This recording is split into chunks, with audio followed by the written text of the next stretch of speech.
Bir ko'r yigitdan xafa bo'lmay bitta savollarim bor desam, bemalol qor aka dedi.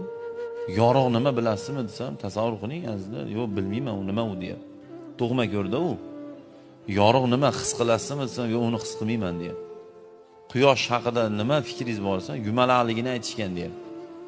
Odam shakli haqida desam, yo'q odamni ham tasavvur qila olmayman deyapti. Mana bugun biz siz ko'rbassiz, men ko'rbasman. Lekin shu ko'zimiz bilan nima qilyapmiz? Og'zimiz bilan nima qilyapmiz? Quloqimiz bilan nima qilyapmiz? Hali Alloh bitta sizdan ham so'raydi. Biz mana so'rida o'tirganlar, shu ustozlar, mana qor akalar, ahli fazilda ochiq qo'yish bizdan ham so'raydi. Bu imom edi, chekkiga o'tsinlar deb, nabarot bizdan ko'p savol bo'ladi. Nimaga? Chunki sizdan ko'ra biz ko'proq bilib turib, agar yomon ish qilsak, bizga 10 barobar azob qattiq bo'ladi. Shuning uchun ilmiga amal qilmagan mulla bamisoli kitob yuklangan eshakka o'xshatilgan. Nimaga? Ilmiga amal qilmaganligi uchun.